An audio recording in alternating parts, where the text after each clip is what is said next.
이렇게 열심히 했는데 나보다 더 유능하고 멋지고 경력이 오래되고 그런 선생님들을 보게 됐을 때 진짜 아무것도 아니구나. 근데 여기서 더 슬퍼지는 게 뭐냐면 너무 쓸모가 없는 사람이 된다는 거죠. 안녕하세요. 웬디 필라테스의 영주쌤입니다. 한인쌤 필라테스의 한인쌤입니다. 리에브 필라테스의 현선쌤입니다. 저희가 오늘은 송길영 작가님의 시대예보 호명사회라는 책을 같이 읽고 이야기를 나눠볼 겁니다. 우선은 이 책을 이제 읽어보자라고 추천을 해주신 분이 접니다.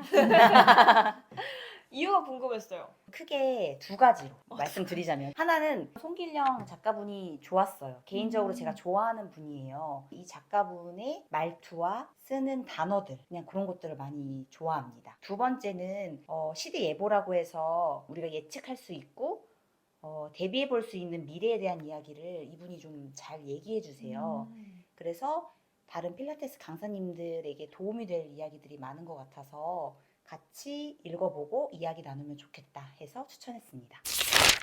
일단 제목 자체를 조금 어려워하시는 분들도 저는 있을 거라고 생각을 했어요. 맞아요. 뭔가 딱 직관적으로 와닿는 느낌은 아니었거든요. 시대예보 호명사회. 일단은 이 책이 이분이 낸 시대예보 시리즈에서 두 번째예요. 첫 번째는 핵개인이거든요. 핵개인 사회라는 것을 먼저 읽고 그분이 말하는 그 개념과 미래의 모습을 먼저 공부해 보시고 나서 두 번째 각자 핵개인들이 서로의 이름을 부르는 사회가 이제 호명사회로 이어져요. 핵개인이 뭐예요? 우리가 핵가족은 많이 들어봤잖아요. 그 개념을 개인에 접합해 본 단어예요. 그러니까 근데 이미 개인이란 단어가 있잖아요. 네. 나 하나 개인을 지칭하는. 네. 그럼 핵개인이라고 부를 때는 이 개인과의 또 다른 점이 있는 거예요?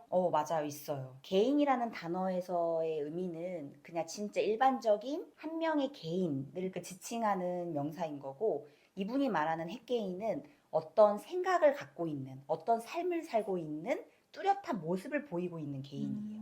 그래서 우리 셋 중에 그냥 개인이 있을 수도 있고 핵개인이 있을 수도 있는 거예요. 첫 번째 책에서 이제 핵개인이 나타났어요. 그들은 스스로를 핵개인이라는 것을 알고 있어요. 그런 사람들이 그렇게 혼자 살고 있다가 혼자인 줄 알았는데 저기서 걸어오는 또 다른 나와 같은 하나의 핵개인을 본 거예요. 그래서 부르고 싶죠. 그 사람을. 근데 뭐라고 불러야 할까? 아, 이름을 부르자 하면서 서로의 이름을 부르는 그런 이제 사회가 된 거죠. 그래서 이제 2탄인 호명사회로. 필라테스 강사라는 말 이외에는 우리를 설명할 뭔가 말들이 없잖아요. 다니고 있는 센터를 이름을 이야기하지도 않고, 그죠? 뭐 팀장이나 뭐 그런 직급이 있겠지만 그 팀장님이라고 이렇게 나를 소개하지도 않고 필라테스 강사라는 그 내가 하고 있는 일로 우리를 설명하고 있기 때문에 핵개인과 호명사회에 우리 필라테스 강사 집단들이 많이 해당되지 않을까라는 생각을 했습니다. 예전에 제가 그런 얘기 한 적 있잖아요. 우리 되게 호명사회라고 각자 이렇게 핵개인으로 살고 있다가 이렇게 스르륵 만나서 이렇게 서로 영주쌤, 한님쌤, 현선쌤 이름 부르면서 이름으로 살고 있고 이름으로 표현하고 있잖아요. 그래서 우리가 되게 핵개인이고 우리가 지금 이렇게 작게 구축하고 있는 이 모임과 이 방송이 호명사회지 않나 생각했습니다. 이런 모임들이 더 커지는 것 같아요. 고용적으로 되게 불안정한 삶이라고 생각할 수 있잖아요. 그렇죠. 그쵸. 왜냐면 4대 보험이라는 것을 받는 사람에 비하면 우리가 그렇게 비춰줄 수 있었는데 이제 세상이 그렇게 바뀌고 있으니까. 다 그렇게 바뀌고 있으니까 먼저 그 길을 걷고 있었던 필라테스 강사들은 더 잘해낼 수 있는 거죠. 더 두렵지 않은 거고. 그래서 저는 이 책이 너무 위로가 됐어요. 그래서 이미 이거를 갖고 있었는데 세상이 이렇게 흘러간다고? 너무 땡큐지 않아요? 그렇게 받아들일 네. 수 있겠다. 반대로 우리는 이렇게 됐는데 우리가 더 소수의 입장이 된다면 너무 외롭겠죠. 그래서 저는 기뻤어요. 선생님은 어쨌든 물리치료사로서 네네. 뭔가 조직에서의 생활을 해보고 네. 그리고 나서 이제 필라테스 강사로 또 센터를 운영하는 사람으로 일을 하다 보니까 그 변화를 느꼈고 그리고 이 책을 만나니까 그 변화에 대해서 이렇게 변하고 있어. 너 그렇게 변해왔구나. 잘하고 있어. 약간 이렇게 들릴 수 있었을 것 같아요. 맞아요. 이렇게 자기 것을 하고 싶고 자기 뜻이 있는 사람들한테 이 책도 그런 말을 했고 나도 그렇게 살아왔는데 정말 그래도 돼. 이렇게 용기 있게 말해줄 수 있을 것 같아요. 그게 저한테 되게 거리감이 있었나 봐요. 그러니까 여기서 뭔가 자신의 이름을 되찾고 그 자신의 이름으로서 서고 그 이름들로 불러 그 부분이 되게 따당 이런 부분인데 맞아, 맞아, 나는 맞아. 이름으로만 살아왔고 그러니까 진짜 빠른 거죠. 선생님처럼 다른 생활을 해본 적이 없으니까. 없으니까 사람은 가진 것이 없을 때보다 자신이 갖고 있던 것이 대단한 것이 아니라는 사실을 깨달았을 때 더 슬퍼집니다. 이런 슬픔을 모두가 겪을까요? 아니면 저 모두가 겪을 슬픔은 아닌 것 같아요. 아닐 것 같기도 해요. 그러니까 물론 나이대에도 다 있을 거고 성격도 차이가 있을 것 같기도 하고 시도 많이 해본 사람이 겪는 슬픔일 것 같아요. 해볼 만치 다 해봤던 사람. 슬퍼집니다에서 너무 공감돼서 슬펐는데 여기서 슬퍼지는 거에서 멈추면 안 되고 너무 힘들 때는 여기서 그냥 멈춰져서 같이 나락으로 빠지거든요. 근데 다시 추스리고 다시 봤을 때는 슬퍼지는 거 단계까지 나도 겪었으니까 오케이. 그 다음 스텝을 생각해 보면 대단한 것이 아니라는 것을 알았잖아요. 그럼 거기 인정하고 그 대단한 것이 아니니까 또 대단하게 만들기 위해서 노력해야 되는 것 같아요. 뭘 어떤 방향으로 노력할 것인가를 좀 고민해야 될 것 같아요. 저도 그래서 고민하고 있어요. 그러니까 이런 고민을 인생 안에서 하게 된 거에 대한 답은 저는 못 찾은 것 같아요. 네. 근데 일에 있어서는 빨리 찾은 편인 것 같아요. 그러니까 그럼 일에 있어서만 얘기를 할게요. 인생에 있어서는 저도 아직 답을 찾지 못했기 때문에 제가 이 일을 시작을 하고 막 열심히 워크숍 다니고 논문 읽고 막 열심히 했단 말이에요. 그러면서 내가 좀 뭔가 많이 아는 것만 같은 거죠. 네. 내가 어렵고 내 주변에서 이렇게 많이 돈과 시간을 투자해서 공부하는 사람이 그 당시에 없었고 그러니까 지금은 정말 많은 선생님들이 모두가 그렇게 하고 있지만 제가 시작했을 때는 정말로 제가 막 워크숍 간다고 하면은 센터 원장님이 그렇게 공부해서 뭘 해를 정말 많이 들을 정도였거든요. 그러니까 지금은 아니잖아요. 왜 공부 더 안 해? 이런 분위기지만 아예 분위기 자체가 달라요. 수업을 더 해야지. 왜 그거를 그렇게 갖다가 써? 그거 나중에 후회한다 그럴 정도였어요. 그때에도 근데 저는 당찼던 거죠. 20대에 되게 꿈도 많고 희망도 많고 내가 잘하고 있다고 믿었고 근데 어느 순간에 내가 이렇게 열심히 했는데 나보다 더 유능하고 멋지고 경력이 오래되고 그런 선생님들을 보게 됐을 때 내가 그러니까 이게 가진 게 없다기보다 이게 열심히 싸워 이게 진짜 아무것도 아니구나. 근데 여기서 더 슬퍼지는 게 뭐냐면 여기서 나 아무것도 아니야 에서 끝나니까 그럼 더 하면 되겠네가 되지 않는 이유는 그럼 내가 이걸 더 하면 저 사람도 더 하는데 난 절대로 이 간극을 메울 수가 없구나. 이걸 알았을 때 첫 번째가 너무너무 충격이었고 어떻게 극복해야 되는지를 모르겠는 거예요. 그리고 두 번째는 저 사람과의 간극은 둘째치고 그럼 나는 앞으로 이렇게 지금은 정말 24시간을 투자해서 일하고 공부하고 하고 있는데 나에게 30시간은 없는 거잖아요. 확실하게. 그쵸. 내가 이렇게 노력해서 채워도 새로운 게 계속 나와서 나는 절대로 이 세상에 있는 모든 걸 채울 수가 없는데 이게 어떤 의미이지? 그러니까 내가 아무리 열심히 하고 발버둥을 쳐도 나는 계속해서 대단한 것을 가질 수가 없구나. 누군가 비교해도 나는 계속 아래에 있고 나 혼자만 봤을 때도 올라가는 것 같지만 이 세상을 봤을 때 너무 미비한 거예요, 제가. 그러니까 이 두 개를 딱 느끼고 나니 어떻게 이거를 내가 다시 꿈과 희망을 찾고 용기를 갖고 다시 공부를 하고 채워나가야 될지를 못 잡겠는 거죠. 그럼에도 불구하고 저는 꽤나 성실한 사람이기 때문에 의미를 찾지 못했지만 그냥 하던 거는 계속 했죠. 그러면서 일 안에서는 제가 답을 찾은 것은 그럼에도 불구하고 이렇게 채울 게 많이 남아 있어서 즐거운 직업이구나 이게. 멋있다. 약간 태도를 바꾸셨군요. 네, 그래서 혹자는 그냥 너 혼자 그냥 자기 합리화한 거 아니야? 근데 합리화가 됐거든요, 완벽히. 그래서 저는 즐거워졌거든요. 이렇게 많이 공부했는데 아직도 공부할 게 너무 많아. 그냥 우리 일이 그런 일인 거예요. 네. 뭐 시험 하나 본다고 끝나는 일이 아니고 그래서 와 이렇게 많이 공부했는데도 저게 남았어?가 아니라 와 이렇게 많이 했는데 또 있어. 너무 신기해. 이거가 그냥 딱 받아들여지는 순간부터 일 안에서의 이 부분의 슬픔은 사실 저는 없어지기는 했어요.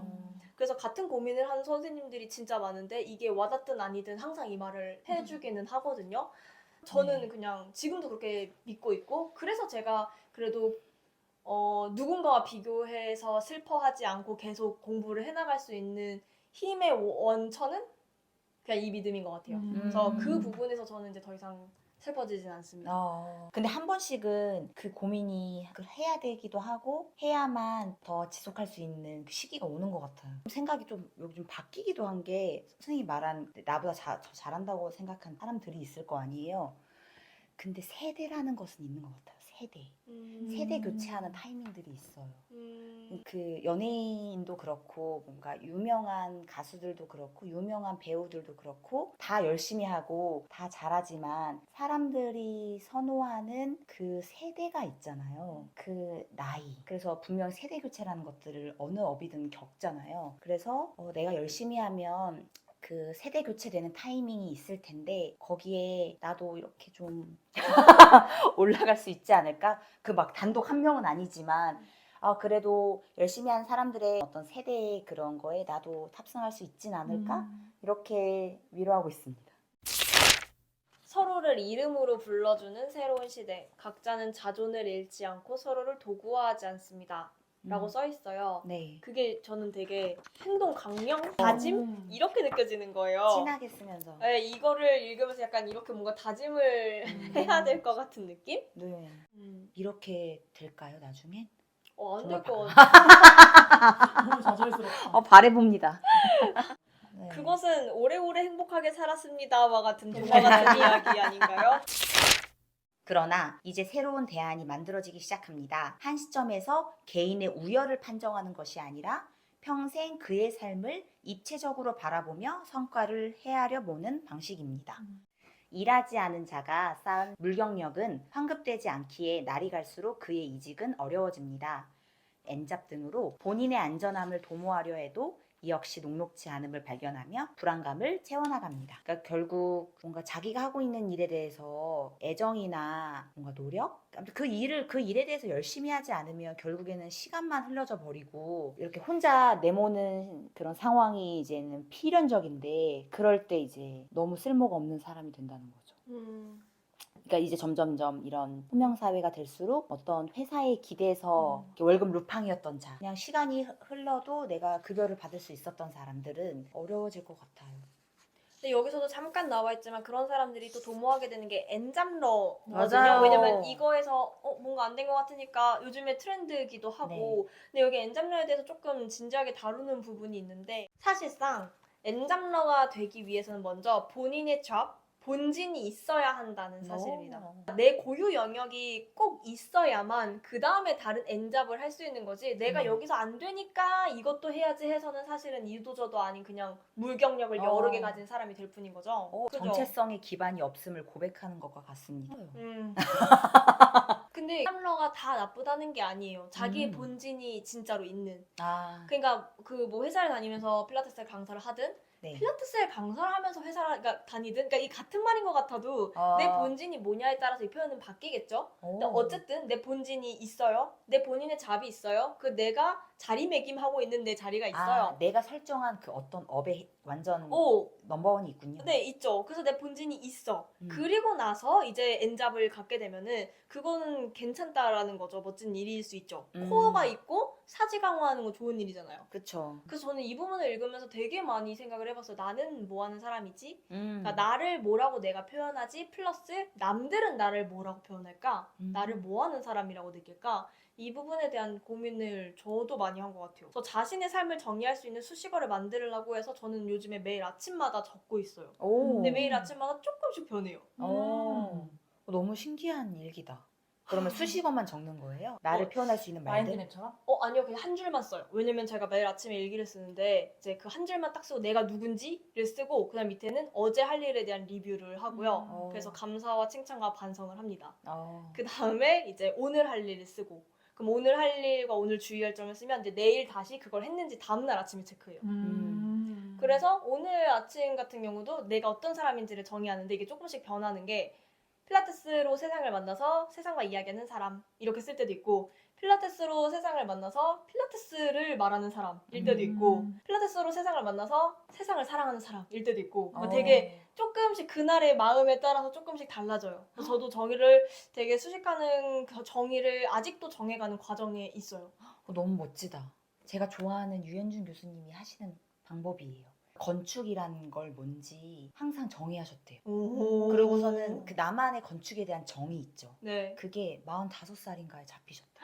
그렇구나. 그리고 꽤 오래 갔대요, 그게. 오. 그러니까 자기가 건축가로서 한번 이렇게 그 본진을 살아보면서 만든 건축의 정의, 오. 그러니까 나의 정의가 있는 거죠. 그래서 저도 그게 몇 살쯤 돼야 그런 것을 가질까, 그러니까 필라테스를 쉽게 누군가한테 설명하고 나를 쉽게 설명할까 이런 고민을 해본 적이 있거든요. 네. 근데 선생님은 매일 연습해 보고 계시네요. 쓰니까 훨씬 좋더라고요. 어. 훨씬. 진짜 써봐야 우리도 되는데. 해봐요. 저 쓰는 거 진짜 약해요. 저도 약해요. 이게 내가 잘하고 있다는 느낌을 받을 때는 본진이 단단하다는 걸 느끼거든요. 맞아. 근데 내가 못하고 있을 때는 내 본진이 뭐지? 이렇게 된다니까요. 내 본진이 흔들려요. 오늘은 그래서 핵 개인에 대한 의미를 알아보고 그 핵 개인들이 서로를 부르게 되면서 나타나게 되는 호명 사회가 우리한테 어떻게 다가오고 있는지, 우리가 그걸 어떻게 이해하고 있는지에 대한 이야기를 나눠봤고요. 감사합니다.